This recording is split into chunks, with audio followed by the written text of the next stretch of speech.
her health. It does leave one very tired and exhausted, doesn't it? The softly approach to transition has been happening for some time. Prince Charles placing her wreath at the cenotaph. Prince William representing her on overseas tours. She is not stepping away, but this is a moment where she appreciates her heirs must symbolically step in. Well, let's talk now to former Black Rod, David Leakey, who's here in the studio with me. And there's actually a lot already going on in Parliament this morning, isn't there? Just talk us through some of the ceremonial things that have been happening, the traditional things that have been going on. One of the first ceremonies that takes place in the morning is the ceremonial search of the cellars of the Palace of Westminster. And this commemorates, I suppose you could say, the failed gunpowder plot by Guy Fawkes when there was an attempt to blow up Parliament. And so on the day that the Sovereign comes to Parliament, there is a ceremonial search of the cellars to make sure there isn't a repeat of that. The interesting thing about this year's ceremony, and there are a number of firsts for state opening of Parliament this year. The first is, of course, that Prince Charles will be reading the Queen's speech. But another first is that the ceremonial search is led by one of the estate staff who carries a great big key which unlocks the cellar doors, allegedly. And normally that's been a man. In fact, for centuries it has been a man. But today, for the first time, it is a woman. It's Mary Jane Sang. And she's been on the estate staff in Parliament for a number of years. And one of her major responsibilities is, in fact, looking after all the furnishings. She's an expert in particularly the antique furnishings and fabrics in Parliament.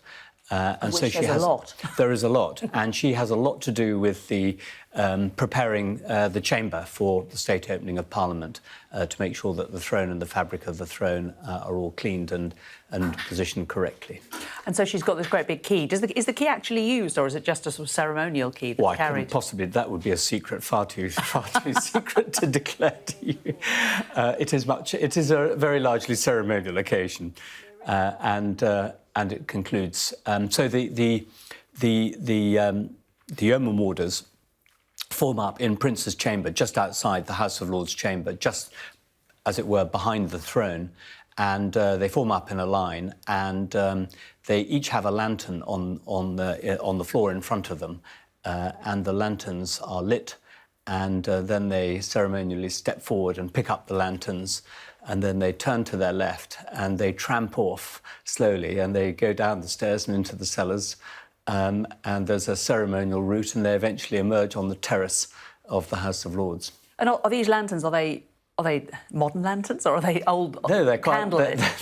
They are not candlelit anymore, no, yeah. But they are quite antique, yes. And the other thing that happens today that people may not be aware of is that when the monarch is due to come to Parliament for this occasion, an MP is kidnapped, in inverted commas, and taken to Buckingham Palace. Tell us about that, and who is it this year? Yes, this is the Vice-Chamberlain. One of the junior whips in the government gets a nominal role, an honorary role of Vice-Chamberlain. It makes him a member, actually, of the royal household. And because of the fractious relationship, particularly dating back to the years of Charles I, between the Crown and Parliament, it was seen as helpful to the Crown if a member of Parliament was, as it were, taken hostage into the Royal Palace, which now is Buckingham Palace.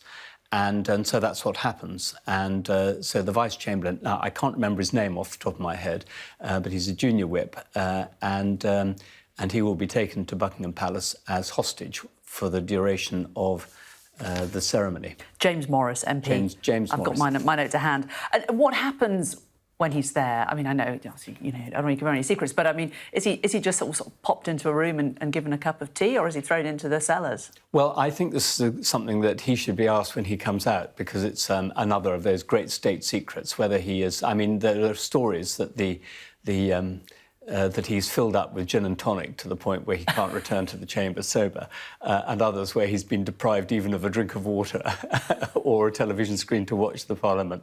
So it's anything on the spectrum between those two. And when we think about the role of the Queen and the links between the Queen and the government and Parliament, when the House of Lords was rebuilt, the fact that the Queen does this, or the King at the time does this, a whole party was built for it, wasn't it? The Sovereign's entrance, the robing rooms, just for this ceremony today. This is kind of the key moment between the monarchy and Parliament, isn't it? It is. And there are two things. You mentioned the physical surroundings, the robing room, the Royal Gallery in particular. It was until 1965, a lot of people don't know this, the Palace of Westminster was actually owned by the Sovereign. And it was during the Prime Ministership of Harold Wilson in, I think, 1964 or 65, that the Queen, it was the Queen's initiative that she thought it was wrong that the Sovereign should actually own and manage the, particularly the House of Commons, the democratically elected chamber of Parliament. And at a meeting with Harold Wilson, she put the proposal that she should hand over the respective parts of the Palace of Westminster to the House of Commons and to the House of Lords for them to manage and control themselves. And that was agreed, and it was done by a statement in the respective chambers in the House of Lords and the House of Commons. And so, in fact, the palace is if you were to look on the land registry, but it's not on the land registry, you would see it's in three different ownerships. The House of Commons owns its end, so the Big Ben end of the Palace of Westminster, where the House of Commons chamber is. The House of Lords owns its chamber and the offices up towards the Victoria Tower end of the Palace of Westminster. But the Sovereign has retained in the Palace of Westminster the robing gallery, the robing room and the Royal Gallery, and in fact Westminster Hall, which is right down at the Big Ben end. Why Westminster Hall? For two reasons. Partly because there is a chapel, the Crypt Chapel, which is one of the most beautiful chapels in London, with also one of the best small organs in London as well. Well worth a visit if you get the chance. That is a royal peculiar. It's used every day by parliamentarians for worship and choirs and so on. But the chapel there still belongs to the Sovereign. And Westminster Hall, because that is where occasionally we have great state occasions. So the lying in states of, for example, the Queen Mother takes place in Westminster Hall, and that is still under the control of the Sovereign. So you have the building owned by three people, and those are the same, or three elements of our Constitution, and those are the same three elements that come today uniquely on the day of the state opening of Parliament. So the three parts of our constitutional legislature, the House of Commons, the House of Lords, which some people call the advisory or revising chamber, and the Sovereign, who, as it were, signs off legislation into law. So it's a physical manifestation? So it's a physical manifestation of the three elements of our Constitution coming together. Very interesting. Thank you very much. Learning something every day. Well, Rhiannon Mills, our royal correspondent, is outside Parliament for us now. Let's just bring her in. Rhiannon, a very different day today, isn't it? Are we going to have to get used to this? Do we think seeing Prince Charles and Prince William becoming a lot more visible within the royal family? Well, I think there's a few things that we need to unpick when it comes to this decision that was made by the Queen herself yesterday. I think she really wanted to be here. This is a key part of her constitutional role, a moment that has punctuated her 70-year reign. But it was decided that actually it was probably a bit too much because, again, this is one of those big occasions where she would be expected to walk quite a distance. She is 96 years old, and we know that she has been having mobility problems. Also, the speech normally takes about 8 minutes. She'd be expected to sit for that. So I think in the end, it was decided that this actually was the moment where this key responsibility had to be handed over. What was really interesting yesterday was talking to constitutional experts who were fascinated as to how exactly she was going to do this, because there's been so much discussion in recent weeks. Boris Johnson is now leaving Downing Street on his way to the Palace of Westminster, and we will shortly, of course, see also Prince Charles and Prince William heading in this direction, because it was through a letters patent that the Queen decided that as her councillors of state she was going to hand over the responsibility of opening Parliament. What's been really interesting, though, is all of the messaging that's been coming from the palace since we found out about that announcement last night. The fact that they are saying that, yes, it is going to be Prince Charles who is going to be reading that speech on her behalf, the first time that another member of the royal family has done that during her 70-year reign. The other two occasions that she wasn't able to attend the state opening of Parliament, it was the Lord Chancellor who read the speech on her behalf. Today it's going to be her son and heir, but also it's going to be the first time that the Duke of Cambridge is going to attend a state opening of Parliament. And what the palace has very clearly been saying is that, yes, Prince Charles is reading the speech, but it's a joint responsibility, the opening of Parliament. William and Charles are doing this jointly as councillors of state. So I think all of the discussion in the newspapers today about whether we're seeing a regency, whether we're seeing a Prince Regent situation, the palace trying to pour water on that fire, saying, yes, this letters patent was signed and authorised by the Queen for this one occasion. No other responsibilities are being handed over at the moment. So you can see the Constitution having to flex and change, and that's what's going to get constitutional experts so excited about today, and that is why this is a defining moment. But you're talking about the Constitution changing and flexing to do with an ageing monarch and not an abdicating monarch. And at the start of her Platinum Jubilee year, in her Accession Day message, the Queen very clearly said she is still continuing to pledge to serve her country and Commonwealth, but I think, again, common sense has prevailed, and the palace, the Queen herself, has decided now is the right time, maybe just for this year, we'll have to wait and see, but now is the right time to hand over this significant responsibility to her heirs. And Rhiannon, our Skycopter is trained on Buckingham Palace. That, of course, is the Queen's traditional route. Do we think that Prince Charles and Prince William will take the same route? Because, of course, there's been a great deal of rehearsals from the army and from all the different regiments who take part in lining that route. Jane, what's been fascinating is just a couple of days ago we had a very detailed, what we call an operational note, talking about how the different armed forces were going to be involved in today. And also within that operational note, it talked about how the Queen would move from Buckingham Palace here to the Palace of Westminster, and talking about how it was going to be different from previous years because, again, to make sure that she was comfortable, she would be travelling by car. We wait and find out exactly how it's going to work when it comes to Prince Charles and Prince William, and also the Duchess of Cornwall, because she is going to be accompanying the Prince of Wales, how exactly they travel here to Westminster. There has already been some manoeuvring, some movements around Buckingham Palace. Range Rovers have been seen, so it is potentially likely that they will leave Buckingham Palace. We do know that the imperial state crown will still form part of the procession. But also, I think what's going to be fascinating to watch is the optics. Like, the pictures around this are going to be so important. So are we going to see Prince William and Prince Charles travelling in the same car? If they want to hammer home that message that this isn't a regency, this isn't Prince Charles stepping directly into the shoes of the monarch, you would think that they would want that image of Prince William and Prince Charles alongside each other. But of course, the Duchess of Cornwall also has to travel here as well. So we wait and see exactly how they're going to conduct that element of the ceremony. But as I say, the imperial state crown is still going to form part of the procession. We also know that neither Charles nor William are going to be wearing the state robe, again showing that this is not them stepping into the shoes directly of the monarch. And also, when we see Prince Charles reading that speech, I think a really striking image that we'll see is that the throne that the Queen would usually sit in, that is going to remain empty. So again, showing us that yes, they are stepping in, but she is certainly not stepping down. Rhiannon, thank you very much. We're just seeing police outriders arriving outside Buckingham Palace, so we'll keep an eye on these shots while we bring in Tessa Dunlop, royal historian and author, who's also joining us this morning. Tessa, the Queen has only missed two parliaments. She's opened them all.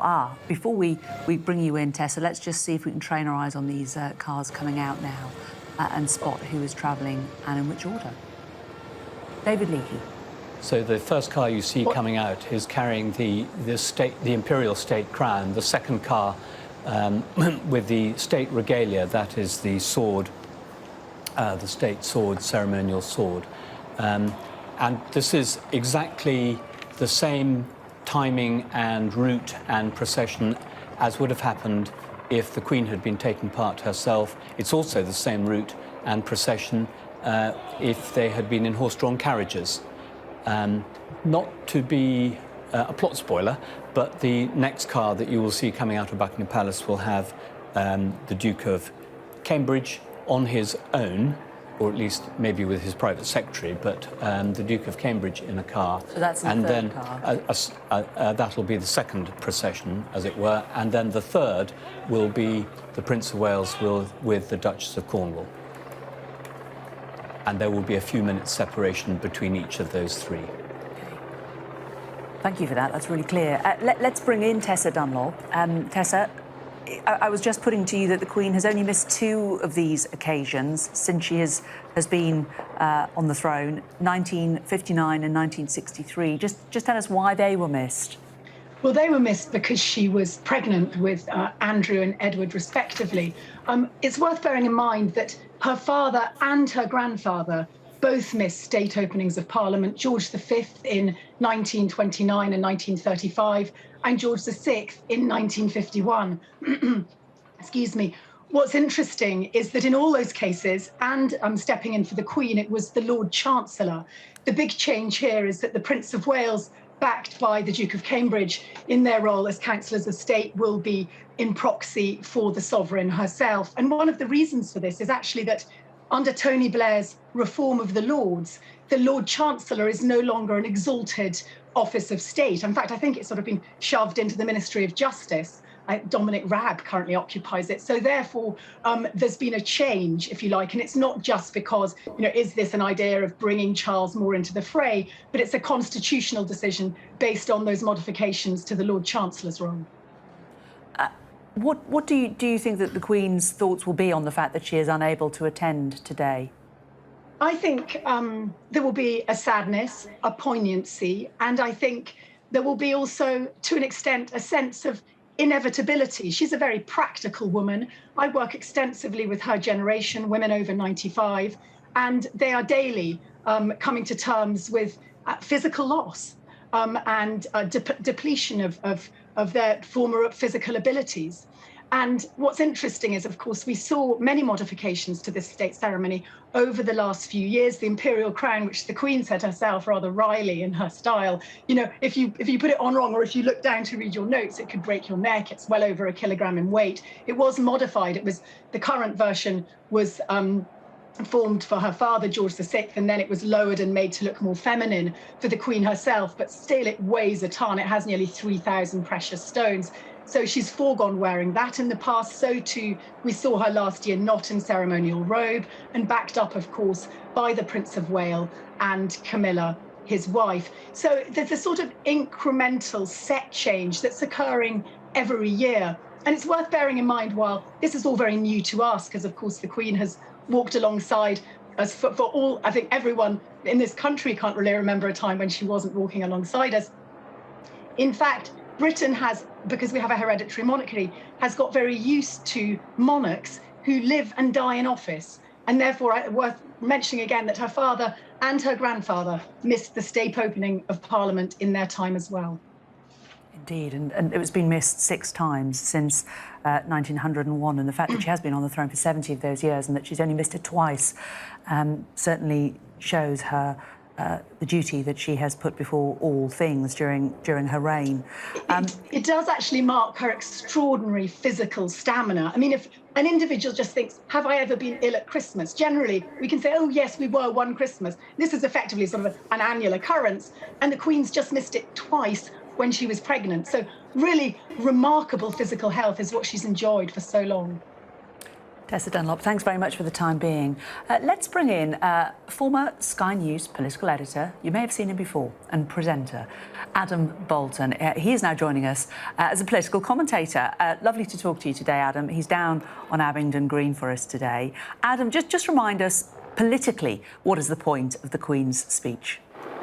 Well, It is the agenda for debate in Parliament for the next year, i.e. the legislation which the government wants to put into law. But I think politically, this government, like so many before, has timed the Queen's speech to come just after local elections, which didn't go so brilliantly. So in political terms, what the government wants to do is to publish and re-emphasise its priorities for the voters. And it's very clear that the messages are going to be familiar ones from Boris Johnson, ones that he believes have helped him win his majority, particularly in the so-called Red Wall, former blue-collar Labour seats. So there's going to be a big stress on levelling up, and there's going to be a big stress on cutting red tape, particularly cutting red tape as a result of Brexit, i.e. getting rid of European laws. So that, if you like, is the propaganda message going out.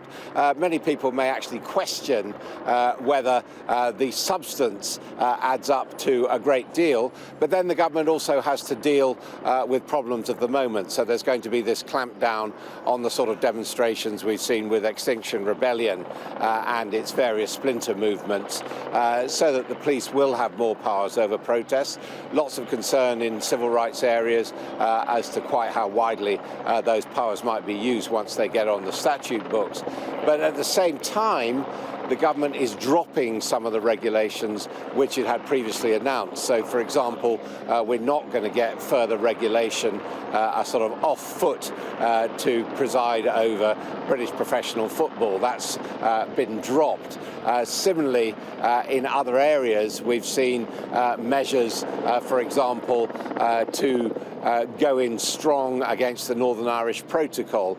We believe that has been withdrawn from the Queen's speech. So while this is trying to send out a message of the government's intent, particularly with those voters who supported it in 2019, it's not necessarily in practice going to make that much difference, particularly because there are a number of bills which the government previously promised, half a dozen, which are going to have to be carried over so that the government can get those on the statute books. But the message is, this is the government you voted for in 2019, and they hope that it still appeals to the voters to the same extent.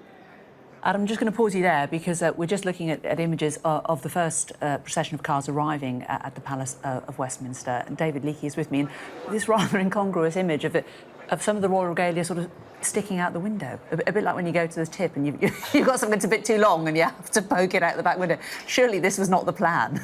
I don't know about going to the tip. It reminds me of the end caption for the Antiques Roadshow, I think. No, so that there are three cars in this procession. In the first car was the Imperial State Crown, and you saw it pulling up at Sovereign's entrance, and the Crown jeweller takes the crown out of the car and takes it, in fact, to a small room just inside the Sovereign's entrance, where he checks it over and gives it a last buff up before it is taken up to the Royal Gallery and the robing room. What you're seeing now on your screens are the maces of the two sergeants-at-arms who accompany the Imperial State Crown. And they are, if you like, the close protection, the sergeant-at-arms for the Imperial State Crown. So that's what you're seeing there, the two maces and the two sergeants-at-arms. And they will escort the Imperial State Crown. And of course, when it was horse-drawn in a large carriage, it was partially designed to accommodate them. A normal car, not quite so much.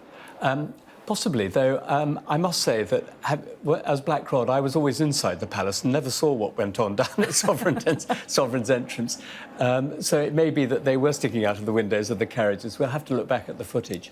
The third car, or in fact, the second car in that procession, was carrying the state regalia. And the state regalia consists of an artefact called the Cap of Maintenance and the Sword of State. There's quite a long historical significance behind those two items. The sword is rather more self-explanatory. The Cap of Maintenance would take a longer time, another time to explain, I think. OK. Let's return to our royal correspondent, Rhiannon Mills. Rhiannon, we talk about it as being the Queen's speech. Of course, the Queen doesn't actually write it. What impact does she, though, have on it, in the sense that she does meet regularly with the prime ministers and has met regularly with so many over her time. She does, and what's been interesting since it was announced that the Prince of Wales is carrying out the duty today of reading that speech, that the palace yesterday were pointing to the fact that it is still the Queen who will have a virtual meeting of the Privy Council this week. It is still the Queen who will have that weekly conversation with the Prime Minister. And when you speak to Prime Ministers from the past, they talk about how she has always been a wonderful sounding board. She has always appreciated that the pressures that they endure when it comes to being in that position of power, but also the fact that she always politically keeps her views to herself, but has always been a wonderful source of counsel and advice if they've needed it. But yeah, you're correct. As you say, it is a speech that is written by the government and the Queen reads out on their behalf. And of course, the Prince of Wales in recent years, with the Duchess of Cornwall, has accompanied the monarch, so he will be very familiar with the ceremony that we are witnessing today. But it is going to be the first time that the Duke of Cambridge is going to attend a state opening of Parliament, and in some ways you could say it's an ongoing apprenticeship for both heirs to the throne, and for Prince William today this is another learning element that he will see for himself, exactly the duty that he may well have to perform himself in years to come. It is going to be, I think, a real defining moment for the monarchy today. It's going to be a very striking image amongst the very traditional setting of the House of Lords to see two heirs, son and grandson, performing this duty on behalf of the Queen. And while for the palace they insist that it is still the Queen who's carrying out those constitutional duties, that today is a one-off, that it is simply one letters patent that's been authorised and signed by the Queen. There are no other duties that have been handed over. I think in some ways it is showing us a glimpse of what we all see in the future, because the Prince of Wales is, of course, the Queen's heir, and Prince William is Prince Charles's heir. So we're looking at the line of succession today, and as the Queen has done so often in recent years, she is handing over responsibilities. We are seeing transition in the making, and that has been a very softly approach over recent years. So, for example, the Prince of Wales placing the Queen's wreath at the cenotaph, various members of the royal family carrying out investitures or carrying out overseas tours, and the Queen very much central to making sure that the monarchy continues to be relevant and continues to perform the duties that is expected of the monarchy. Today, she is unable to be here in person because of mobility problems, but she has used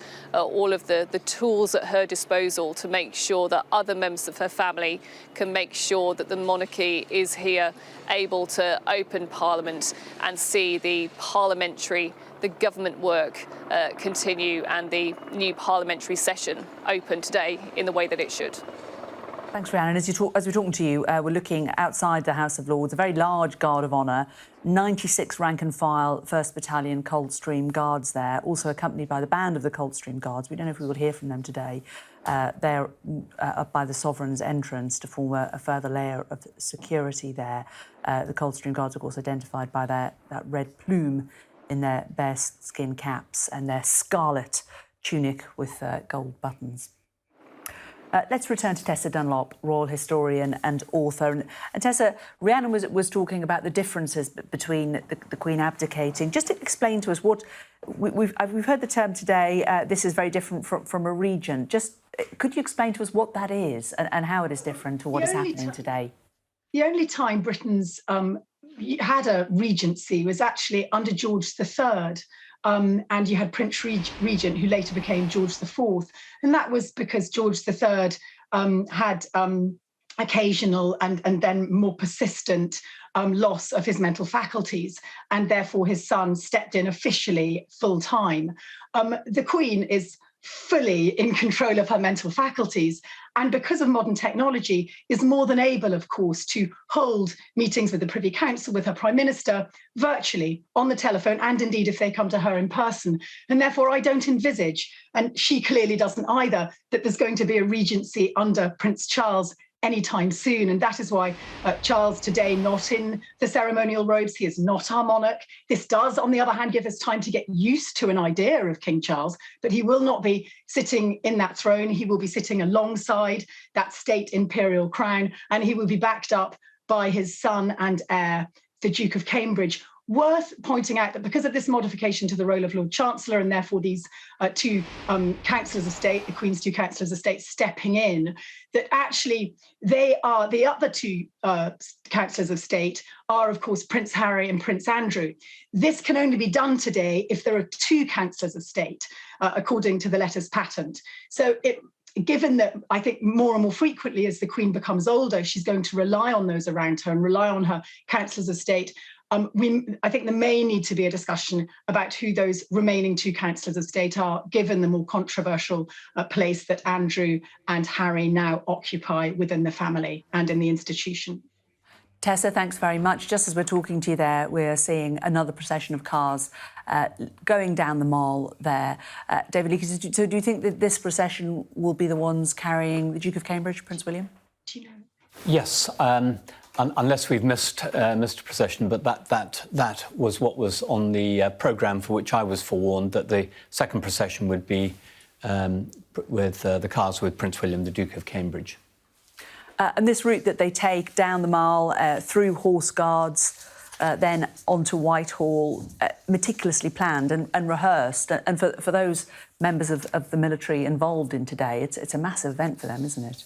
It is. But I think there are two important things to mention in connection with the military involvement today, and that is the completely downscaling. There would normally be 4 or 5 times the number of troops involved in this if it was a full ceremonial state opening of Parliament. You'll notice that there are no horse-drawn carriages for a start, although that's, of course, the royal household. But accompanying the carriages are normally the mounted regiment, and you can see there on your screens they're formed up in a guard on Horse Guards parade. But normally they would accompany and have previously accompanied the cars as well as carriages before. So that has been scaled down. There are also far fewer troops street lining. There are always policemen there, street lining for security purposes, but for ceremonial and pageantry purposes, the armed forces, including the Navy and the Air Force, have been street lining before. And if you look carefully at the pictures, you'll see that there aren't any street liners until you get to the House of Lords, where the guard formed by the Coldstream Guards are posted outside with their band. Our political editor, Beth Rigby, is in the studio with me now. And Beth, what is the Prime Minister trying to achieve today? What for him would be a good result today?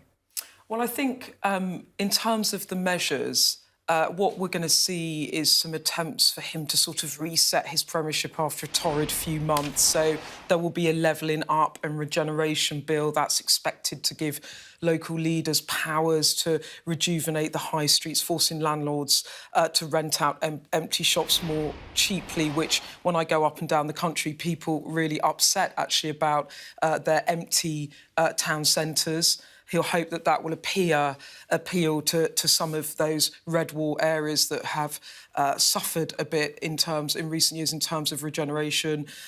There will be other things, such as a bill to target protesters, the Extinction Rebellion protesters. There will be something on that. There's going to be 38 different bills. 7 measures of those will be about scrapping EU regulation. But if we zoom out and say, what politically is he trying to do? I went back and had a look at the Queen's speech in 2019, shortly after he won that majority. And a Queen's speech, really, of course, it's about policy for the government, but it's all about prime ministerial power as well. And in 2019, after that massive majority, that big election win at the height of his powers. I think today what we're seeing in this Queen's speech is a Prime Minister that might still have a majority, but he doesn't really have the authority with his party anymore. And actually what's interesting about this Queen's speech, as much as what's in it, is what's been left out. Beth, we're just looking at the Duke of Cambridge, I think, arriving at the Sovereign's entrance. Yes, this will be the Duke of Cambridge, and some people may be surprised that he is not wearing uniform because he is the colonel of a regiment, a number of regiments, I think, and so he could be wearing ceremonial uniform. But his role today, and this has been pointed out, is very much as a supporter. And I think we will see, by contrast, Prince Charles will arrive in full Admiral of the Fleet uniform. Rhiannon Mills, our royal correspondent, also joins us now. Rhiannon, how do the royal family feel about the fact that they are now all doing greater duties? They all seem to be stepping into the breach, as it were. Whenever I've spoken to members of the royal family and they talk about those big moments, the big milestone moments, the big celebrations and the ceremonial occasions, they've always talked to me about how they have been the supporting cast for the Queen, and that continues to be the case. But also there is this appreciation, I think, from all of them that she has been remarkable. She is now 96 years old, and throughout her reign, she has continued to carry out her duties. But now, increasingly, she is having mobility problems, and so they are having to step up, and I suspect step up more quickly than they anticipated. I think for us it has been a surprise to see that the Queen has been unable to attend such a number of events over the last 7 months or so. And also I think you get the sense from the palace as well. They're having to adjust to the fact that now it's expected that younger members of the royal family are being expected to do more. But I think, as has always been the case for the Queen and also the Duke of Edinburgh when he was alive, it was all about preparing children and grandchildren for the responsibilities that lie ahead. And today, as we saw, the Duke of Cambridge entering the Palace of Westminster, this is going to be the first time that he's going to witness in person a state opening of Parliament. Of course, Prince Charles and the Duchess of Cornwall have been alongside the monarch for a number of occasions now, so it's certainly not a first for Prince Charles in that sense, but it is going to be the first time that he will sit and he will read the speech on the Queen's behalf. It's interesting what you were saying about Prince William being framed as very much a supporter on this occasion. That's certainly not the messaging that we've been hearing from Buckingham Palace since it was announced that the Queen had authorised this letters patent in order to allow her two councillors of state to carry out this important ceremonial role. The Palace very clearly saying last night that they are jointly opening Parliament today, Prince Charles and Prince William. Yes, Prince Charles will read the speech, but in a way they are on an equal footing. And I think that is to try and play down any suggestions that we'll hear today that we are looking at a regency in action, a Prince Regent situation. And also the Palace making it clear that this is one occasion, this is one authorisation of a handing over of responsibilities. This is not delegating other important roles that the Queen continues to carry out. And Rhiannon, we're just hearing from the Press Association that the Queen is understood to be watching the proceedings on television from Windsor Castle. I don't know if she's watching Sky, but she will have her weekly audience with the Prime Minister, Boris Johnson, afterwards on Wednesday. So she is still continuing to carry out with the rest of her duties and keeping an eye on what Prince Charles and Prince William are up to at the same time. Lieutenant David Leakey, former Black Rod, is still with us. So what happens now? Prince William has arrived. Prince Charles will arrive very, very shortly. They go in through the Sovereign's entrance, and then what happens? So they go in through the Sovereign's entrance and go up through the ceremonial staircase, the grand staircase, to the robing room. And traditionally, the robing room is where the royal party assemble before they take part in the state procession from the robing room through the Royal Gallery. The Royal Gallery is 40, 50 yards long, spectacular room, and we will see the procession go through the Royal Gallery into Prince's Chamber and from Prince's Chamber into the House of Lords. But it's in the robing room that normally the Queen puts on her state robes and the imperial state crown. It is literally the robing room. It's not a misnomer in any sense at all. And previously in the past, that would take a few minutes, and she would attend to last minutes of making sure that everything was in place properly. And then when she is ready, and usually very much on time and punctually, the state trumpeters sound a fantastic fanfare, a royal fanfare, and the doors of the robing room open, and we'll see that happening. And the royal party emerge from the robing room and join the state procession through the Royal Gallery, and we'll see that today.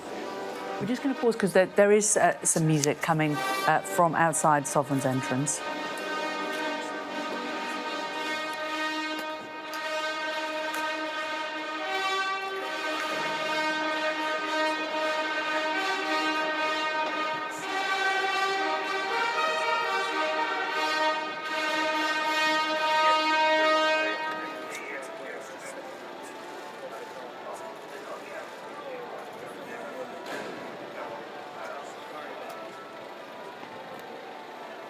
The state trumpeters sounding a royal fanfare, and at the same time, and I hope the camera will show us, on the top of the Victoria Tower, the standard on the top of the royal standard will now be flying from the top of the Victoria Tower. So the Union Jack is lowered and the royal standard is unfurled.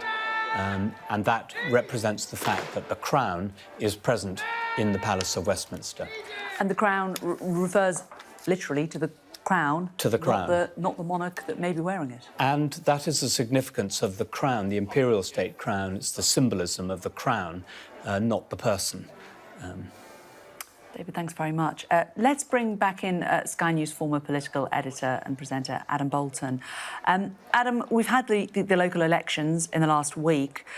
The Conservatives obviously didn't do quite as well as they might have liked. Has that removed perhaps some of the sheen from this Queen's speech for Boris Johnson?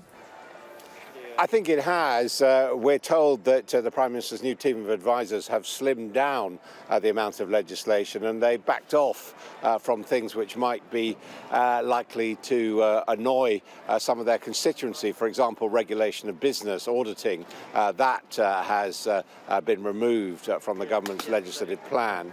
And they do want to appeal and to win back, to a certain extent, those people who deserted them.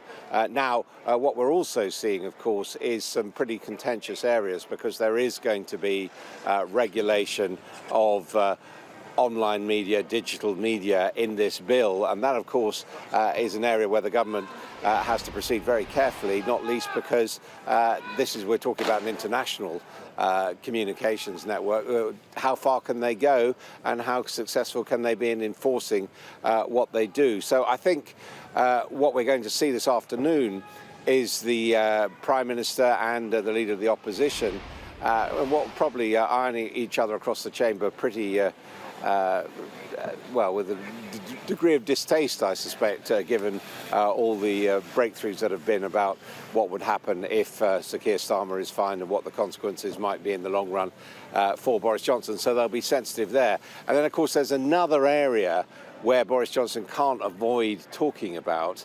That is the cost of living crisis.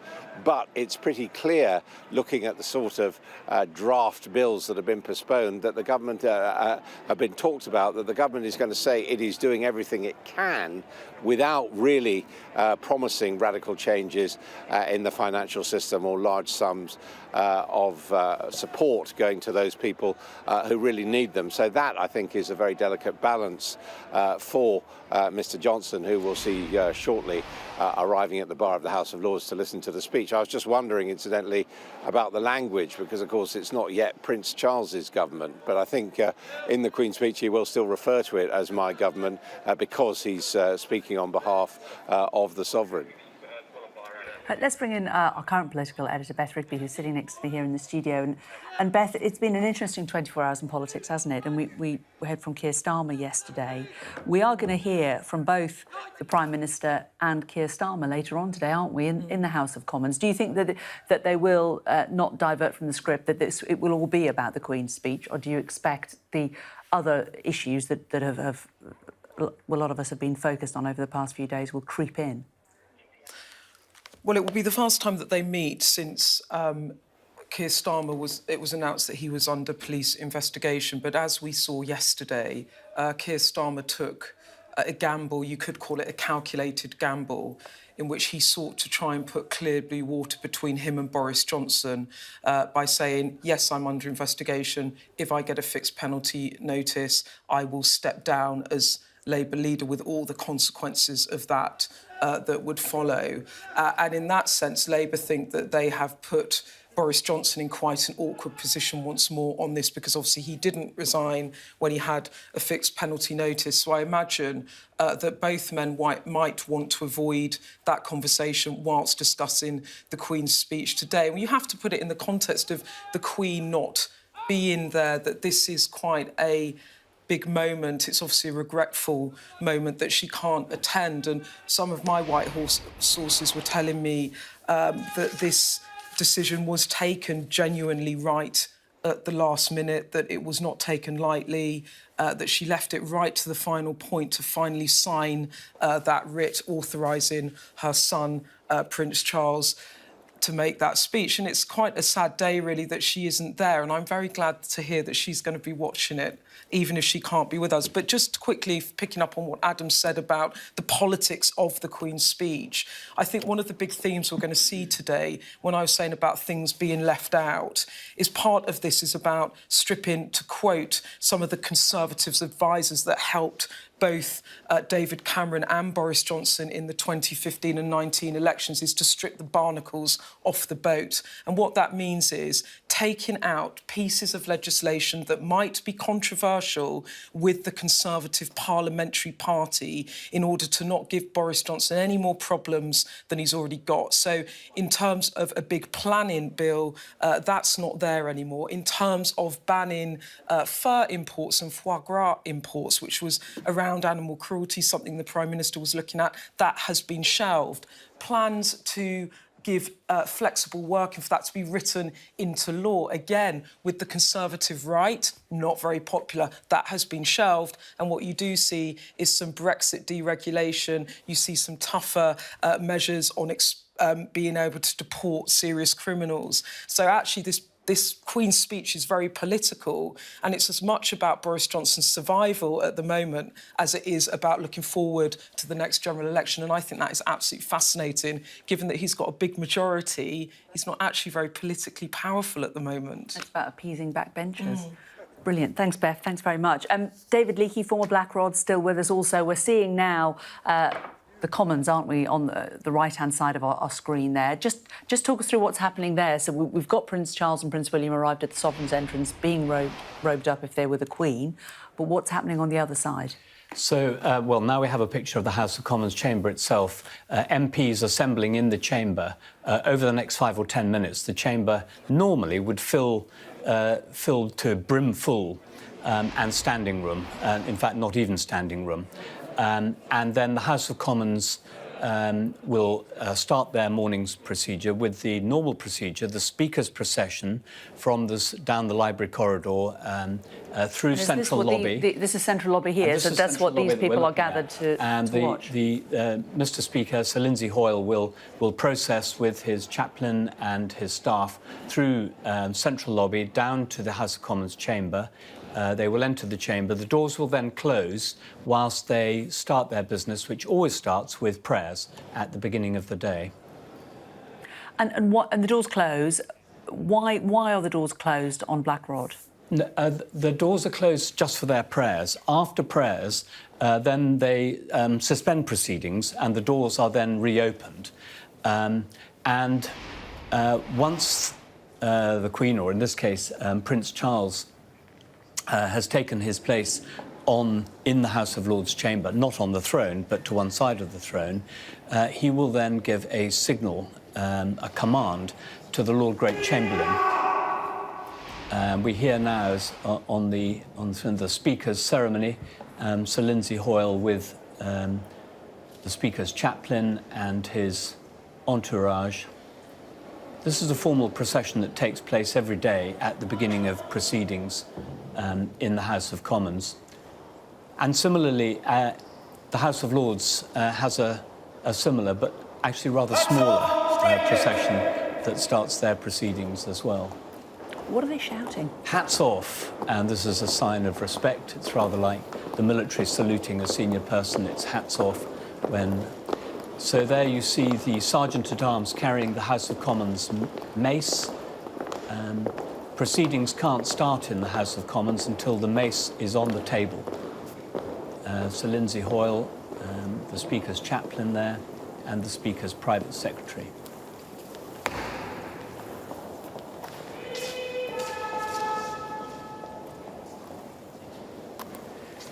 You'll notice there was a Steadicam following the Speaker, and I can remember the very first time I was sent by the Queen to summon the MPs from the House of Commons chamber.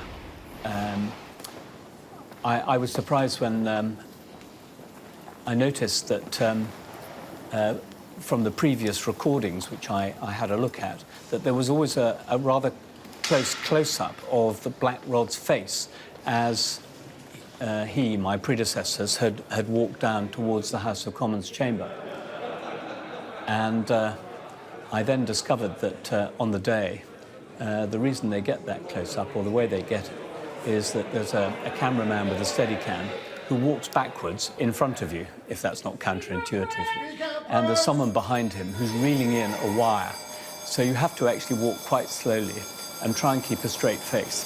And not bump into him. And not bump into him, or trip over him. And we just saw the camera go into black there. That's for the prayers, and is that what the bell signifies? And that's what the bells, so that signifies that the House of Commons chamber is now in session. The mace is on the table, the Speaker is in the chair, and prayers will commence.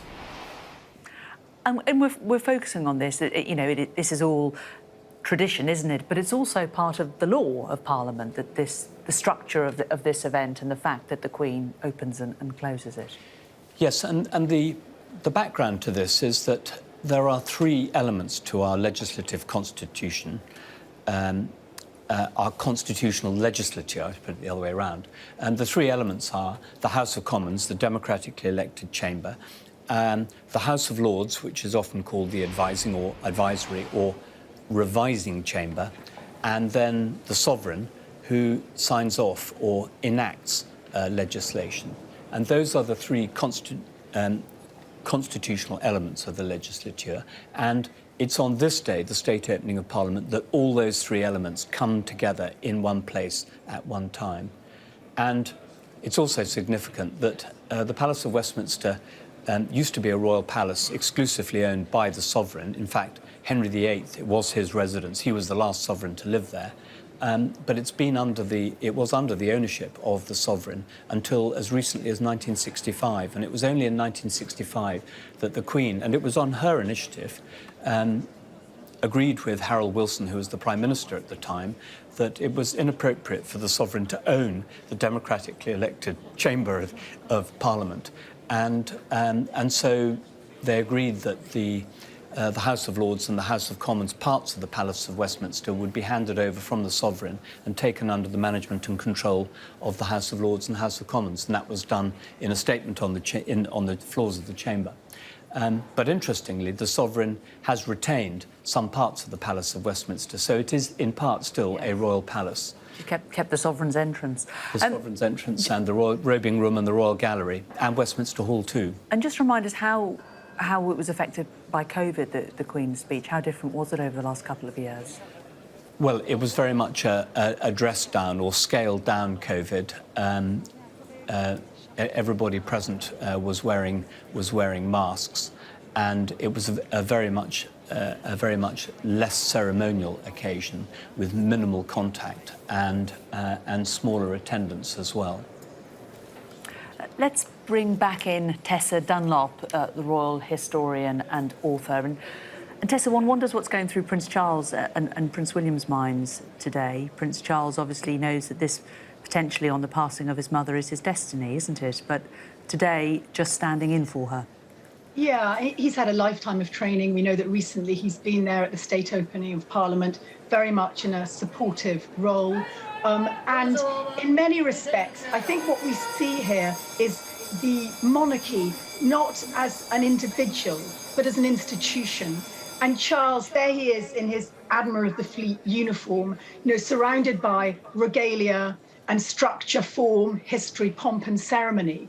And it seems less about him as the individual and rather about him as part of this regal institution that is an extraordinary sort of umbrella over our form of government in Britain. And I'm sure that the Queen watching today will feel a lot of maternal pride because her son's been on something of a journey over the last few decades. And actually, I think it's a sort of comfort almost to see him surrounded by this structure of state and of royalty. It sort of almost reduces the pressure on him. It reminds us that it's not about individual personalities, monarchy, much less so, and in some respects it's just about them sort of providing us with this sovereign canopy, if you like. And I think he'll do it very well. I'm sure he's rehearsed the speech a few times in front of the mirror this morning. Incidentally, when both the Queen's father and grandfather were ill and the Lord Chancellor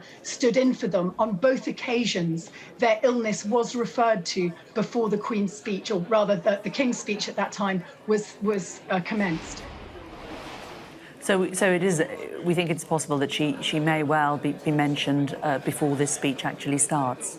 It has been historically the case that former ill monarchs, their disposition has been referred to. And just incidentally, I work with a lot of women who served actually in the same military service as the Queen during the war, and I quite often do public events with those women, and I invariably always book 2 or 3, because when you are over 95, actually, you can't guarantee your presence. Tessa, thanks very much. We're just seeing the Crown arriving in the House of Lords. A former Black Rod, David Leakey, is here.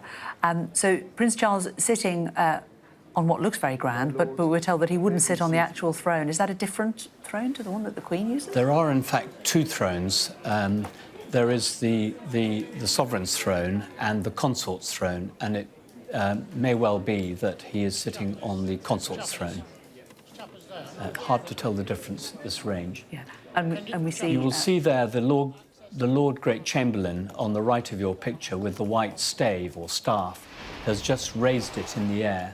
That is the signal for Black Rod to process. And there he goes. She goes. She goes. Sarah Clarke. Tell us about Black Rod at the moment.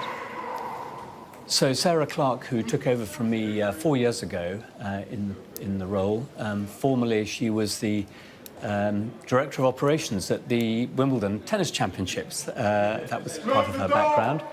And you can now hear the door being slammed, see it being slammed there. It's Black Rod. Open the door.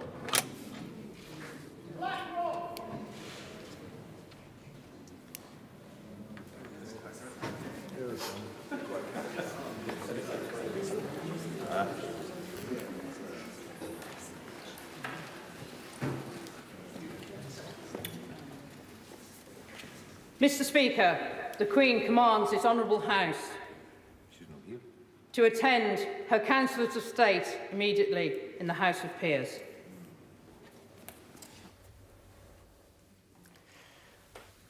So the Black Rod has delivered the command for MPs to attend the state councillors, and the MPs now traditionally will take their time, and they will not process to the House of Lords. They will proceed there in a rabble, and normally a talkative and babbling rabble too. And this is part of the House of Commons display of, I wouldn't go so far as to say disrespect, but for the Crown, but as part of the theatre of their independence, their political independence of the Crown. and you will normally see that they're quite noisy when they arrive in the House of Lords chamber. They continue to talk even when they're at the bar of the House of Lords chamber. Even when the Queen was sitting on the throne, there would still be quite a lot of a hum of conversation. And normally the Queen, with just a glance over her eyes, would silence the MPs. Normally helped by, occasionally I remember having to turn round slightly from the front of the bar, turning round to the MPs. And I remember one Prime Minister saying, "We're getting the beady eye from Black Rod," and there was then quiet. Beth, one of my favourite things about this event is this part that we see all the MPs coming out together. You see the leader and the leader of the opposition together, all smiles.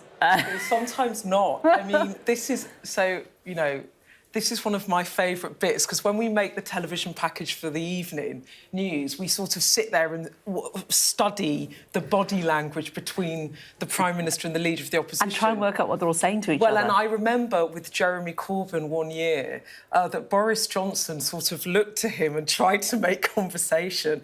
And Jeremy Corbyn just was not having it and just refused to engage. And Boris Johnson kind of looked around a bit awkwardly. And I wonder what will be the dynamic when we look back at this between Keir Starmer and Boris Johnson, because it's got quite personal between them, although they looked to me like they were smiling a bit between each other, and we just saw them coming out of the Commons. But I have to admit, as a political watcher, it's one of my favourite things to check out, I have to say. And they're already arriving in the House of Lords. It's not very far away, is it, Beth? No, it's not too far to walk. Not. And seeing the strange political bedfellows sort of next to each other from other parts of the party can often be interesting. What's happening here now, David? So this is the Lord Chancellor is delivering the Queen's speech to Prince Charles. That is Dominic Raab, Secretary of State for Justice, who carries the other title, the state title of Lord Chancellor or Lord High Chancellor. And members of the House of Commons, Her Majesty's government's priority is to grow and strengthen the economy and help ease the cost of living for families. Her Majesty's government will level up opportunity in all parts of the country and support more people into work. Her Majesty's ministers will continue to support the police to make the streets safer and fund the National Health Service to reduce the COVID backlogs. In these challenging times, Her Majesty's government will play a leading role in defending democracy and freedom across the world, including continuing to support the people of Ukraine. Her Majesty's government will drive economic growth to improve living standards and fund sustainable investment in public services. This will be underpinned by a responsible approach to the public finances, reducing debt while reforming and cutting taxes. Her Majesty's ministers will support the Bank of England to return inflation to its target. A bill will be brought forward to drive local growth, empowering local leaders to regenerate their areas and ensuring everyone can share in the United Kingdom's success. The planning system will be reformed to give residents more involvement in local development. Her Majesty's government will improve transport across the United Kingdom, delivering safer, cleaner services and enabling more innovations. Legislation will be introduced to modernise rail services and improve reliability for passengers. Her Majesty's ministers will bring forward an energy bill to deliver the transition to cheaper, cleaner and more secure energy. This will build on the success of the COP26 summit in Glasgow last year.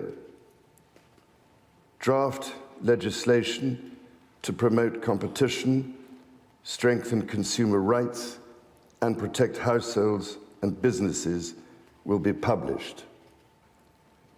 Measures will also be published to create new competition rules for digital markets and the largest digital firms. Her Majesty's Government will establish the UK Infrastructure Bank in legislation, with objectives to support economic growth and the delivery of net zero. Reforms to education will help every child fulfill their potential wherever they live, raising standards and improving the quality of schools and higher education. Her Majesty's ministers will publish draft legislation to reform the Mental Health Act. Her Majesty's Government will continue to seize the opportunities of the United Kingdom's departure from the European Union to support economic growth. Regulations on businesses will be repealed and reformed. A bill will enable law inherited from the European Union to be more easily amended. Public sector procurement will be simplified to provide new opportunities for small businesses. New legislation will strengthen the United Kingdom's financial services industry, ensuring that it continues to act in the interest of all people and communities. The United Kingdom's data protection regime will be reformed. Her Majesty's Government will continue to champion international trade, delivering jobs across the country and growing the economy. Legislation will be introduced to enable the implementation of the United Kingdom's first new free trade agreements since leaving the European Union. Her Majesty's ministers will encourage agricultural and scientific innovation at home. Legislation will unlock the potential of new technologies to promote sustainable and efficient farming and food production. Her Majesty's Government will protect the integrity of the United Kingdom's borders and ensure the safety of its people. Her Majesty's ministers will take action to prevent dangerous and illegal channel crossings and tackle the criminal gangs who profit from facilitating them. Legislation will be introduced to ensure the police have the powers to make the streets safer. A bill will be brought forward to further strengthen powers to tackle illicit finance, reduce economic crime, and help businesses grow.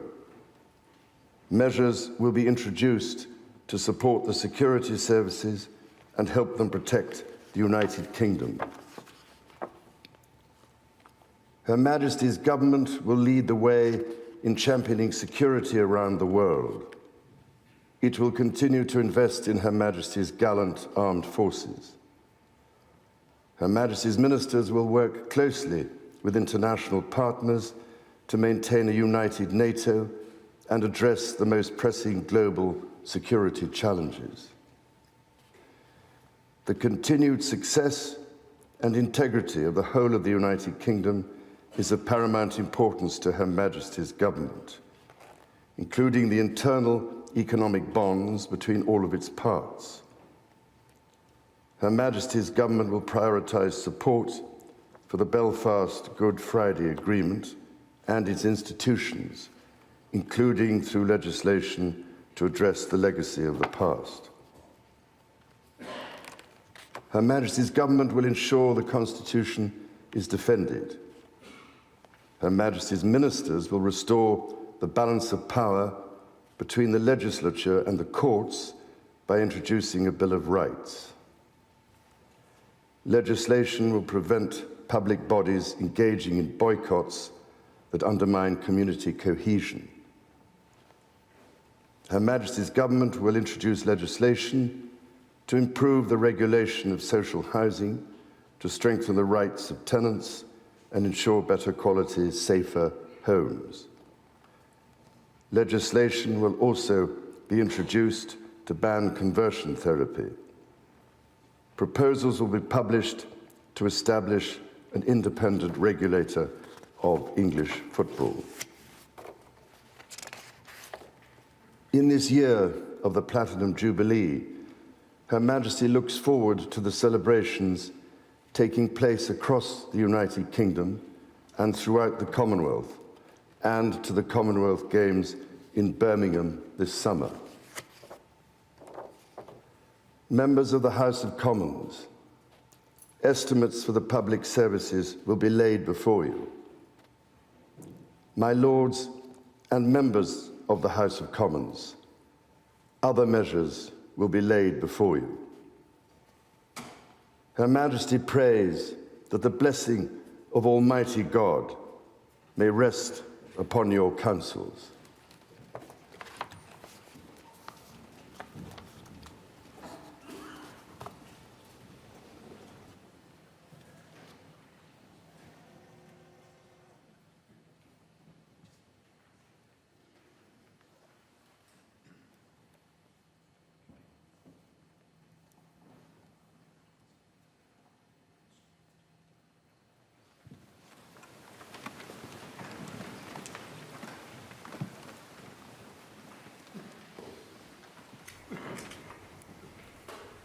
And that there, the Queen's speech read by Prince Charles. You can see Prince William on the left there, and the Duchess of Cornwall in front.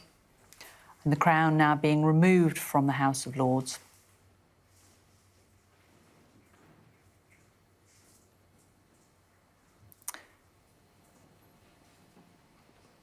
And the crown and the royal regalia leaving the chamber along with Prince Charles, Prince William.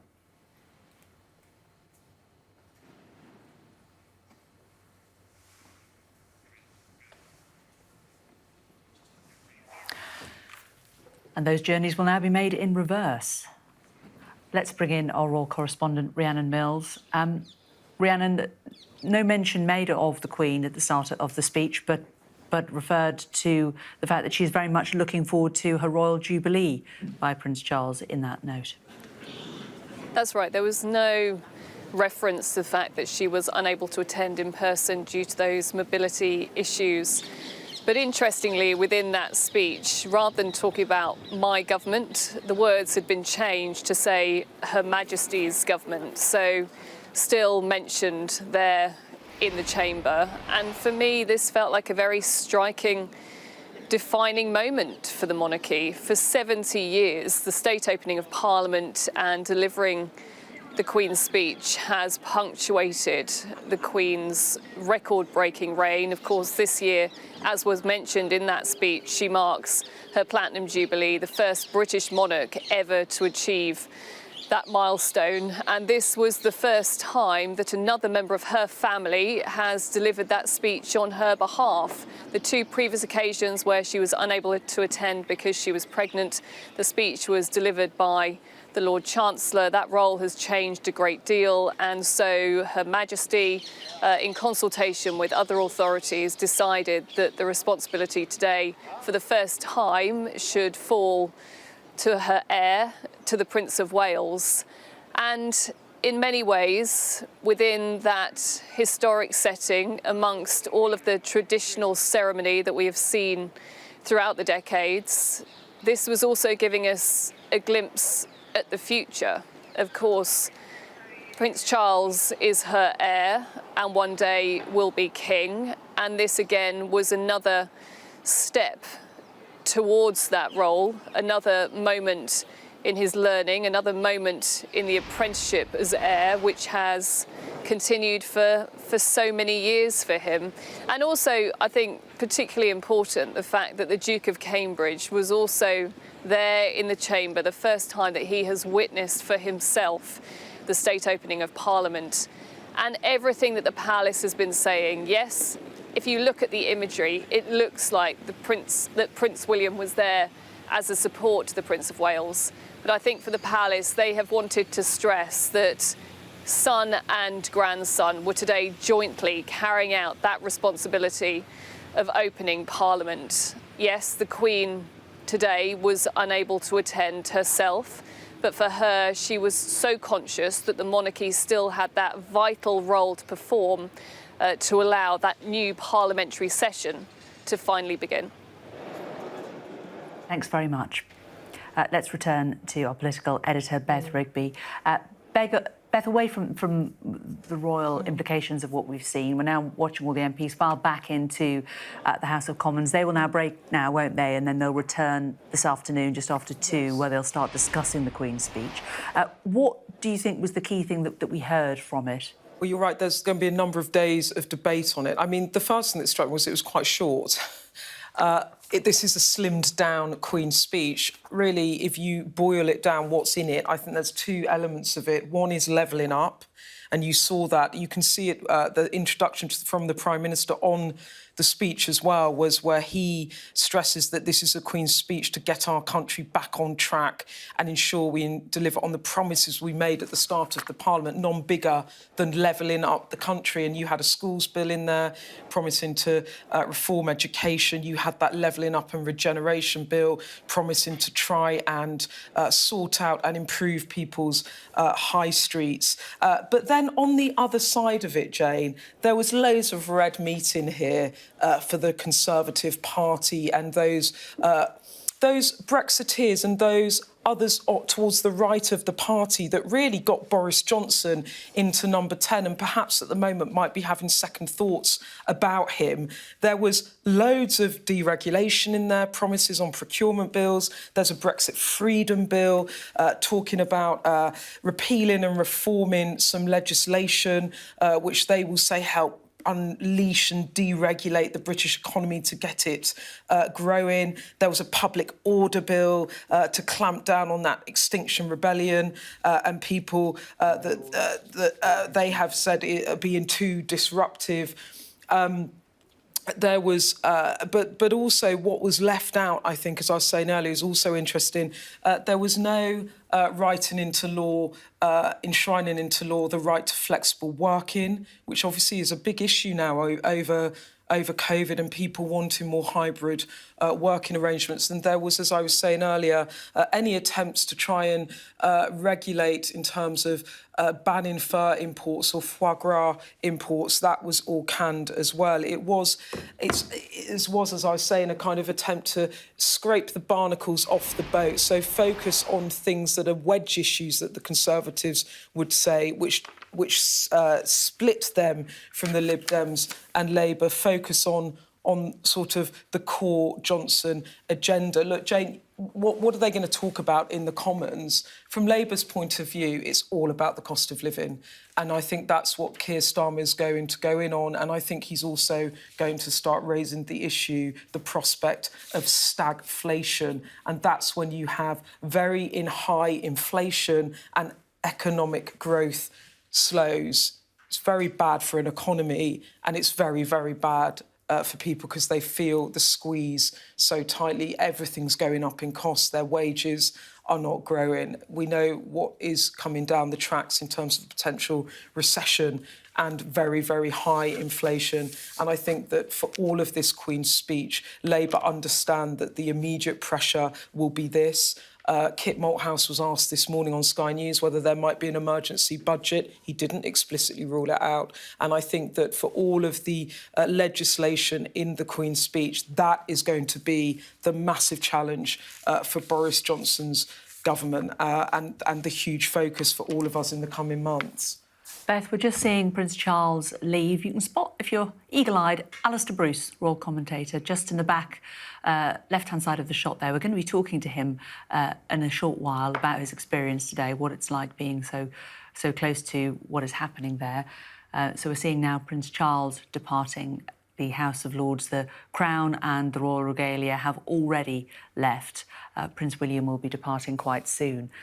Let's return to Adam Bolton, who's down on College Green for us. And Adam, Beth was talking about some of the things that weren't in the Queen's speech. And one of the things that a lot of people, especially in Northern Ireland, were hoping there would be some bill about protecting the Good Friday Agreement. That wasn't in there, was it? Yes, but on the other hand, nor was explicit legislation to deal with the Northern Ireland Protocol. So I think what we're seeing is the government proceeding very cautiously here. And the Prime Minister has said in the House of Commons, as you know, that he regards saving the Good Friday Agreement as the priority in the current situation of trying to deal with the problems of the protocol. So I think that is probably one of those areas where we can see the government taking a step back from taking perhaps the most proactive action, aggressive action, confronting the European Union. But it's interesting, released along with the text of the Queen's speech is an introduction from the Prime Minister. And I think it's probably a foretaste of what we're going to hear from him in the House of Commons. The first thing he talks about is Ukraine, saying that Britain has led the way responding to Putin's brutal attack. Then he talks about COVID, again saying that in his view the government has led the way protecting lives and livelihoods. Then he moves on to the economy and the cost of living crisis. But what's interesting there is he says it is right that we continue doing whatever we can to ease the burdens on people are grappling with now. And that, of course, I think is going to be, as Beth was saying, the main issue of debate, whether the government is doing enough for the less well-off who are now being hit by this cost of living crisis and particularly high energy levels. So I think it's a Queen's speech, you know, it's a workmanlike job stressing things like cutting EU-based red tape and also talking about levelling up. But the substance, even the way the Prime Minister is presenting it in his foreword, suggests that he knows there's quite a lot of ground that needs to be made up. Interesting too, seeing this kind of mixed ceremony with Prince Charles and the cars rather than carriages conveying the royal family. I have to say at the same time, the security around Westminster is greater than I've ever seen in 4 decades of these Queen's speeches. They've sealed off all the way around the palace and the Mall and St James's Park, as well as here in Westminster.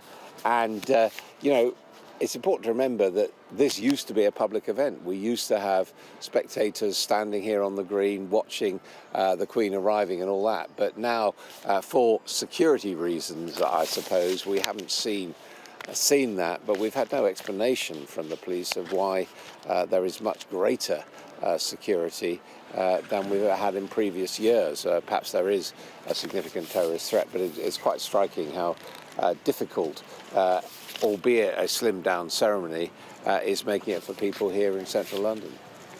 Adam, as we speak to you, we're just looking at the Royal Crown being loaded into a car. Actually, I thought they'd already left the building, but no, the Crown is now about to leave. And of course, the Royal Regalia as well, also leaving there. What your instincts, Adam, is going to be the front page tomorrow? What do you think that the tabloids are going to go with from this Queen's speech? I think the story is going to be that it wasn't the Queen's speech, that it was Her Majesty's government's speech.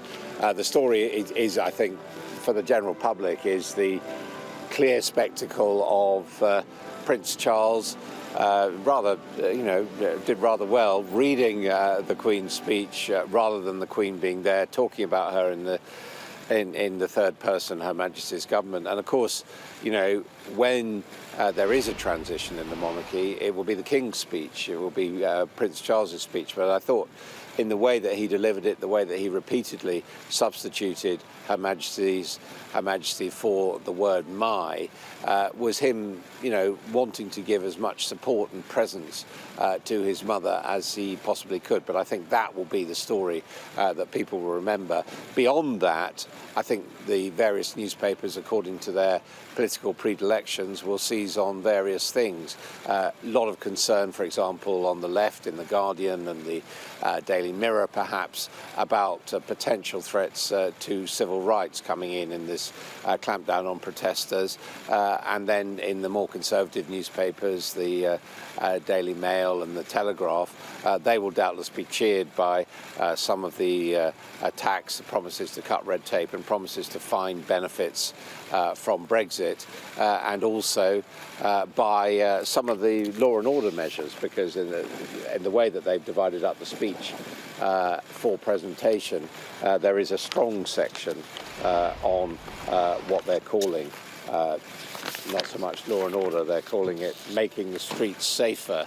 The sort of headlines which they've given to the speech: growing the economy to address the cost of living, well, we talked about that, making the streets safer, funding the NHS to clear the COVID backlog. Again, you know, that's not actually promising more money, and it's still trying to look at the problems of social care, a draft bill on mental health, and then finally providing leadership needed in challenging times. Well, one has to say that is the boilerplate very often of every government when it hasn't got a great deal to advertise. Adam, thanks very much for that. Let's return to our political editor, Beth Rigby, with me in the studio here. Beth, what from your mind was the key thing from that speech? Adam felt the headline would be that it wasn't delivered by the Queen. What do you think the papers will go with tomorrow? Well, I think Adam's absolutely spot on. I mean, from a public point of view, the Queen, it's her platinum Jubilee year, and she's not there to deliver the speech. She's watching it on television from home because of those mobility issues, not able to do that in person for the first time in 59 years. That's really what the public care about today, isn't it? How is the Queen? How is she doing? And it was hugely symbolic, wasn't it, that her son and her grandson were there in her stead to represent her. So I think in terms of the public consumption, in terms of what people will be interested in, it will be that, I think. But in terms of the politics of it, as I was saying, I think there's two things going on here. Boris Johnson wants to signal to the public that his government is back on track. He wants to level up the country. He wants to give people more help. But he's also lost the authority within his party after all of the scandals and the torrid time he's had in recent months. And in terms of what he's trying to do for the final 2 years of his administration, he has shaved a lot of the barnacles off the boat. He's trying to avoid controversial legislation because he doesn't need another fight with his MPs. But I think it's also important, Jane, just one other thing, to sort of zoom out a bit and remember what happened last week in those local elections. Because, yes, Keir Starmer didn't have a stonking night in the way that would have propelled him to being on track to a majority government in 2024, but he did do well enough, and the Conservatives did badly enough, that on the projections that Sky News and others made in terms of voting intention, if you extrapolate it out, it's difficult because local elections, there's lower turnout, people might vote on different issues, local issues, protest votes. But nevertheless, Boris Johnson was well short of a majority on those projections, 278 seats. Now, he can't necessarily find a coalition partner. Will the Lib Dems want to go back into power with Boris Johnson? The DUP and the Conservatives are certainly fallen out badly. So over Northern Ireland and the Brexit protocol, and so the Northern Ireland Protocol. So basically, going out of those elections, even though the press focused on Keir Starmer and that police investigation, if you're a Conservative MP, you're thinking, at the moment, Boris Johnson's heading for a hung parliament, being the largest party, and those 50 marginal MPs could lose their seats. So he's got a huge majority, but he really is lacking authority at the moment, and that is an interesting conundrum for him. Overlay that with the cost of living crisis. Labour are going to go really hard today on stagflation. That's when you get high inflation, sluggish economic growth. It frightens policymakers because there's not that many monetary policy tools that you can use to try and alleviate that. And for all the obvious reasons, it frightens the government too, because people are then really struggling. I mean, it's going to be a very, very bumpy few months. And what Keir Starmer will hope to do today, beginning again today and carrying on, is capitalise on it. But, you know, I should say, Jane, there is a risk that he'll have to stand down. If you're just joining us, you're watching Sky News. It's just after midday. We are bringing you continuing coverage of the Queen's speech. The speech has been delivered by Prince Charles. We're now seeing the royal crown, regalia returning back to Buckingham Palace. We're also seeing Prince Charles and Prince William returning back as well. Joined in the studio by our political editor, Beth Rigby, just thinking about what we heard in the speech. And Beth, you referred to Keir Starmer possibly having to stand down. This was an extraordinary gamble, some would say, that he made yesterday in stating that he would stand down if he was given a fine for an event that happened during the election campaign, isn't it?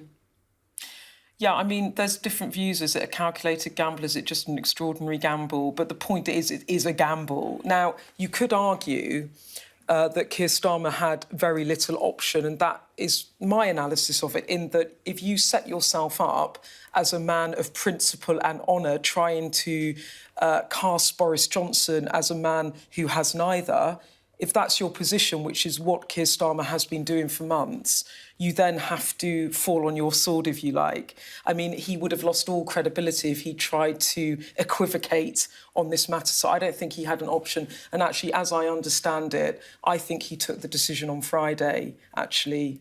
I think Keir Starmer probably knew pretty early on that this would be where he would have to get to. It obviously took a weekend of lots of discussions because different people around the table would have different views.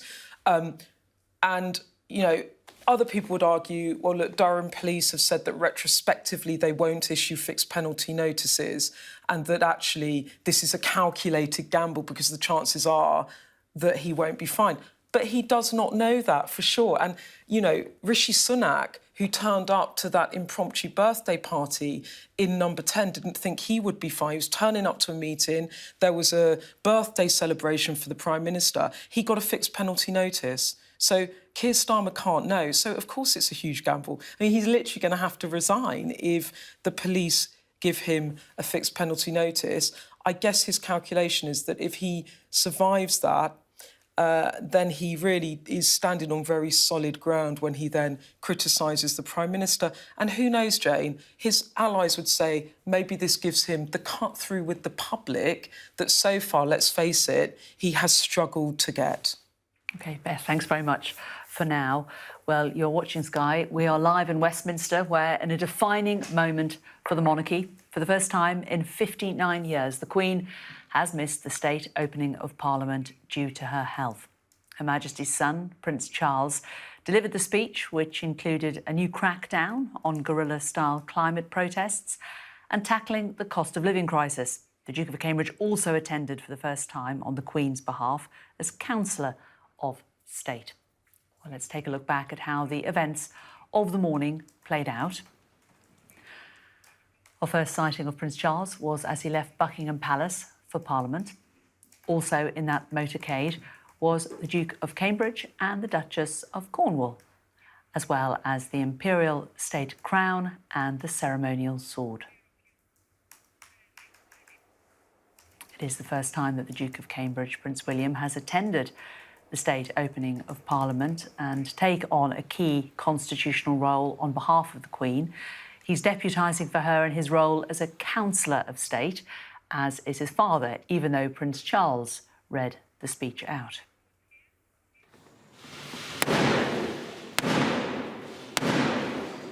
It's Black Rod. Open the door. A key moment there, Sarah Clark, who holds the post of Black Rod, striking the door of the Commons 3 times. Black Rod controls access to the chamber and is the monarch's representative in the Lords. MPs were then summoned for the Queen's speech.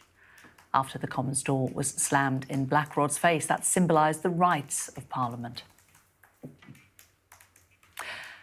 Well, let's just listen in to some of that speech. My Lords and members of the House of Commons, Her Majesty's government's priority is to grow and strengthen the economy and help ease the cost of living for families. Her Majesty's government will level up opportunity in all parts of the country and support more people into work. Her Majesty's ministers will continue to support the police to make the streets safer and fund the National Health Service to reduce the COVID backlogs. In these challenging times, Her Majesty's government will play a leading role in defending democracy and freedom across the world, including continuing to support the people of Ukraine. Her Majesty's government will drive economic growth to improve living standards and fund sustainable investment in public services. This will be underpinned by a responsible approach to the public finances, reducing debt while reforming and cutting taxes. Her Majesty's government will continue to seize the opportunities of the United Kingdom's departure from the European Union to support economic growth. Regulations on businesses will be repealed and reformed. A bill will enable law inherited from the European Union to be more easily amended.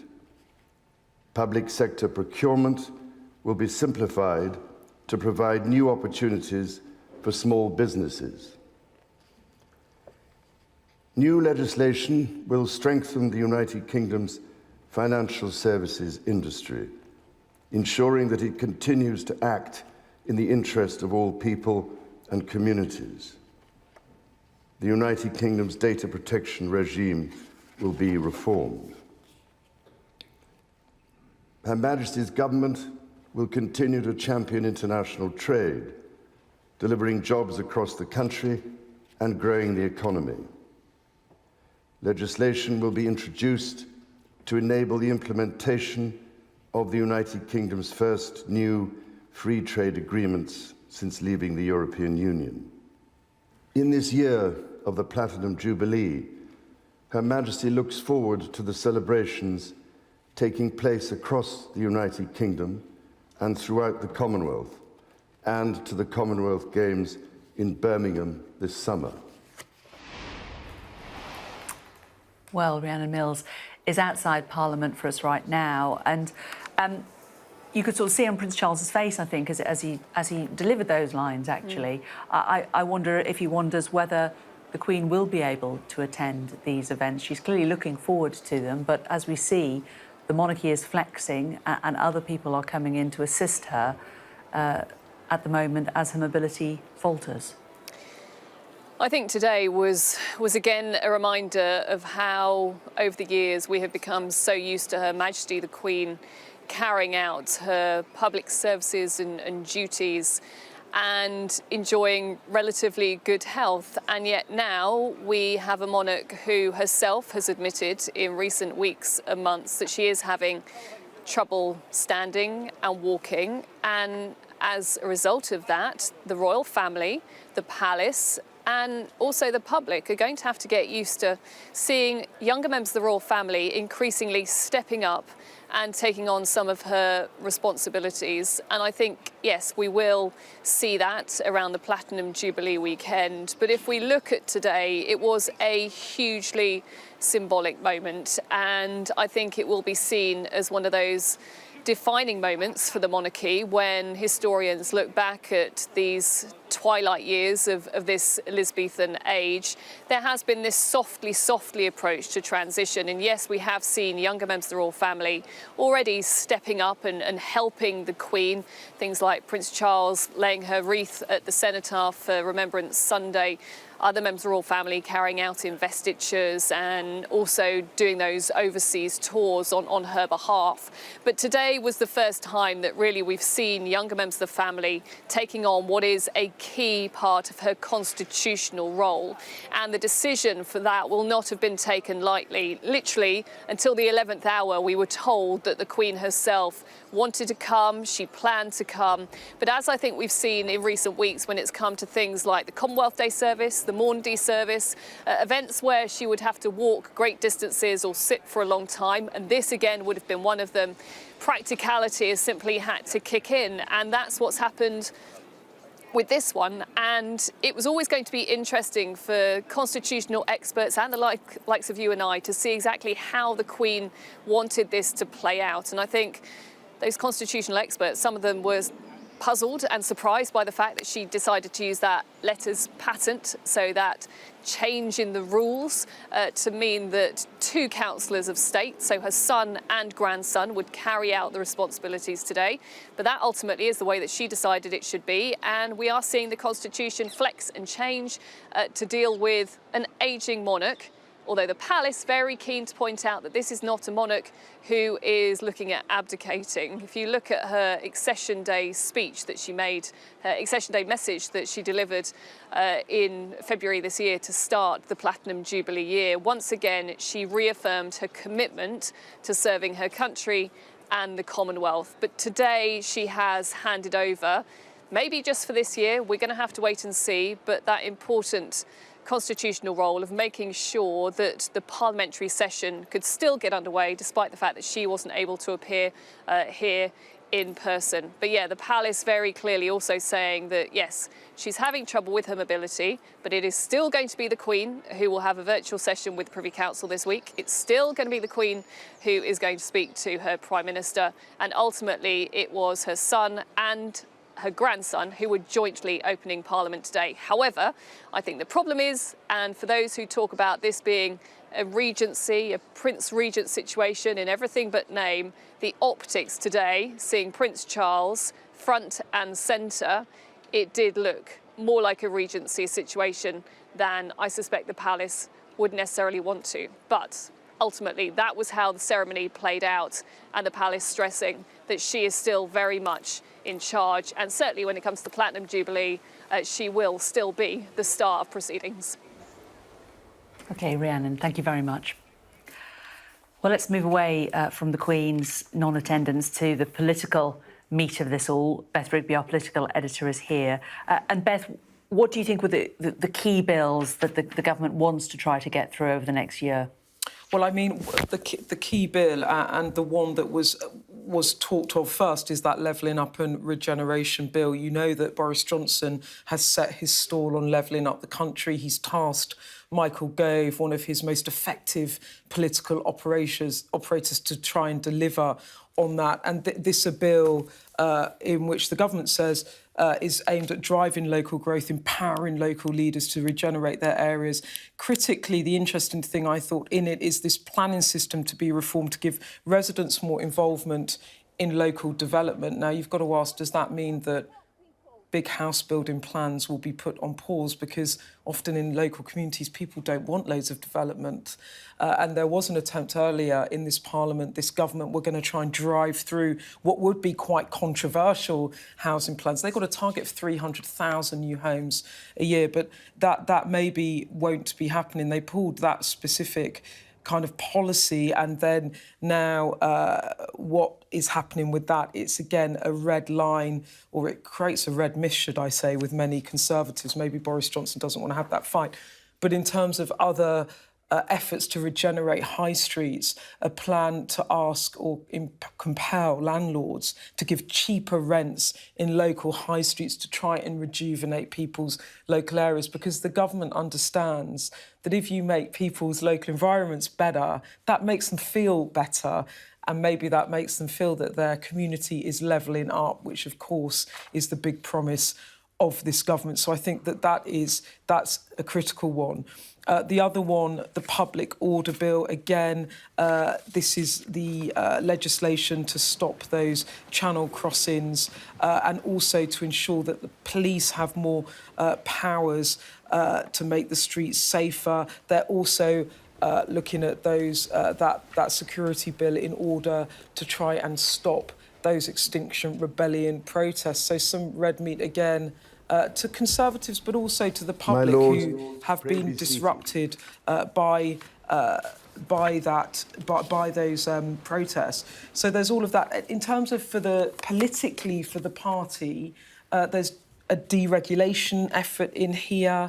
I was speaking to a cabinet minister about it earlier, about what the tenor of this speech was, saying it's very much not a nanny state getting involved in micromanaging people's lives and policies. I mean, one policy, which was to try and tackle obesity, was trying to stop bog-offs, buy one, get one free at supermarkets. That's shelved. The other things I was talking about stopping banning imports of fur and foie gras. I mean, for the Tory right, those kind of infringements on what they would see as people's freedoms, they really, really don't like that. And one cabinet minister said to me on the right of the party, the aim of this was to be deregulatory, supply-side reforms. That's how they want to try and tackle inflation. Issues such as bans on fur are against that and see marginal issues compared to the cost of living. Why spend parliamentary time on that? But of course, when it comes to the cost of living and this risk of stagflation, which is what Labour, I think, what Keir Starmer is going to raise in the Commons, you can't really necessarily legislate for that. You might need to bring in an emergency budget. Now, so far, the government have pushed back on that really hard. But with the cost of living crisis intensifying, with inflation rising, can they continue to hold off giving people concrete support to the autumn? Now, Rishi Sunak, the Chancellor, had said he wants to hold off because they don't know yet how energy prices will move.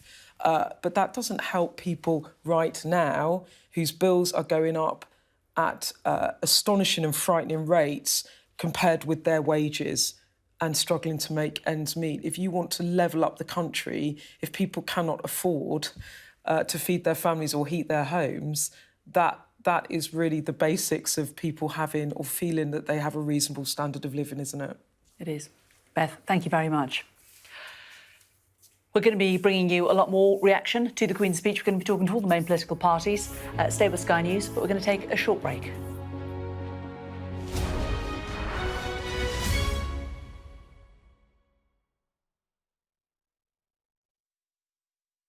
On Sky News, we discuss and debate the issues that affect us. In a new lineup of midweek programmes at 9 p.m. Join me, Trevor Phillips, for Common Ground, where I bring two people together who hold different opinions on current topics, seeing what might unite them. I'm Sophie Ridge. Join me for The Take, where we'll be discussing the biggest political stories of the week, getting the opinions from politicians and also our viewers panel. And join me for Beth Rigby interviews as I question decision-makers from all walks of life, exploring their views on what's going on with Britain today. Join us midweek at 9 on Sky News, as we put people at the heart of the stories.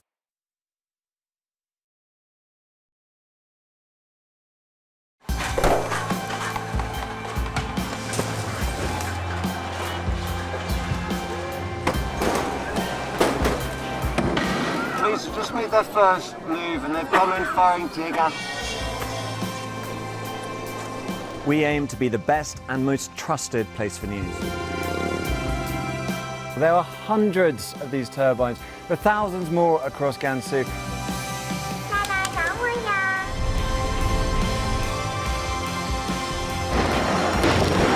That's what's left of the North Tunnel, where the North Koreans exploded 5 nuclear warheads.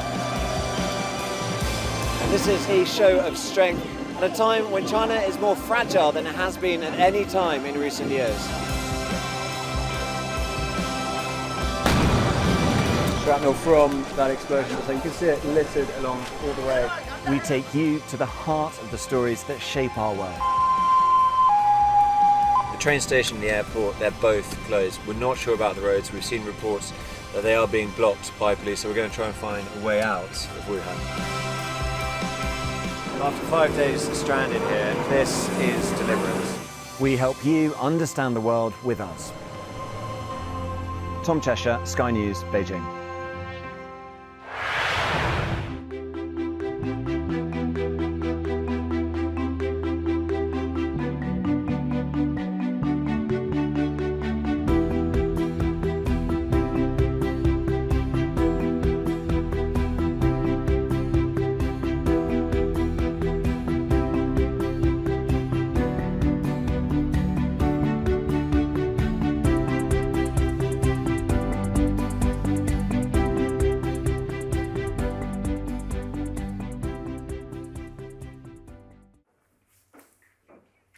Let's take you down to Westminster now. Sir Geoffrey Donaldson, who's the leader of the DUP, MP and MLA for the Lagan Valley has been talking to Sam Coates.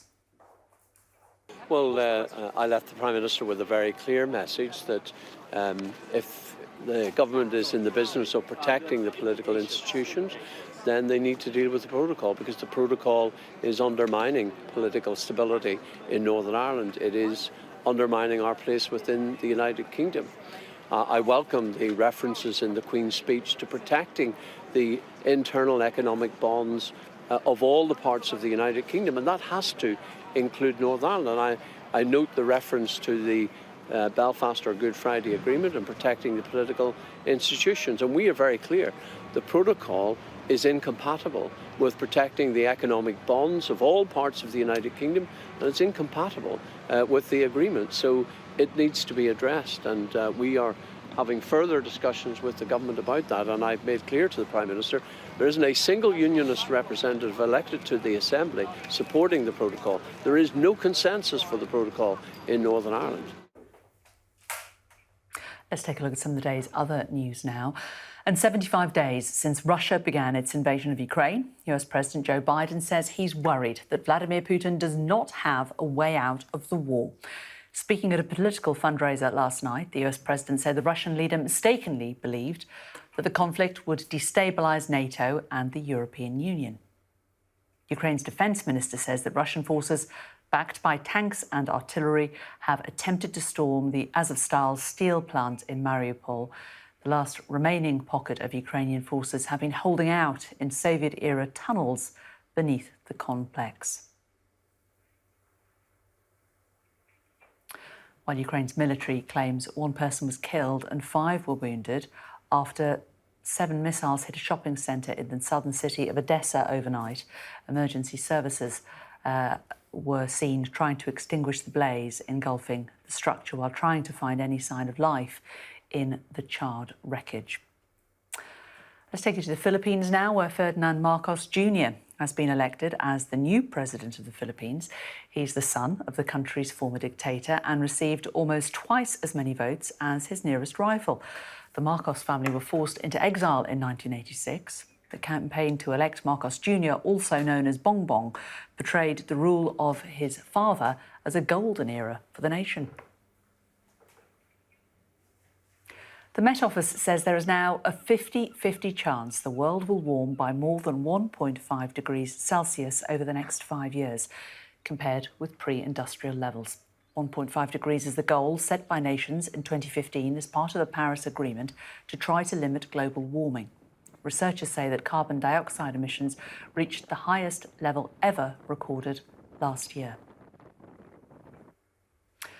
The podcaster Deborah James has been moved to hospice at home care to treat her terminal bowel cancer after telling followers she does not know how long she has left.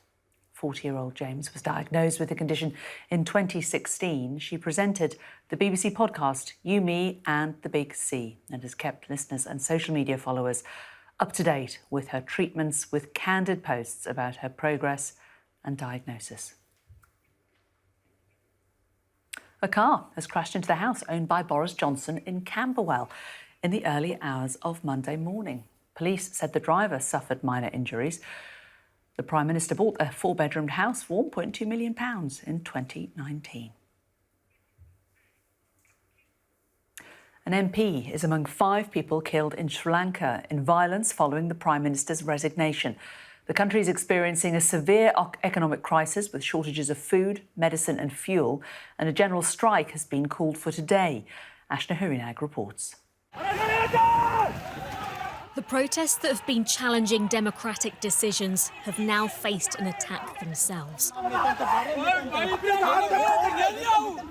Pro-government supporters have stormed the growing protest camp on Colombo's seafront. A shame to be a citizen of this country, a shame right now to be born into this country. Slashing tents and beating anti-government demonstrators. In retaliation, vehicles and commercial buildings have been destroyed, and a number of MPs' houses have been set alight. The military attempted to push back, and after being accused of standing by, police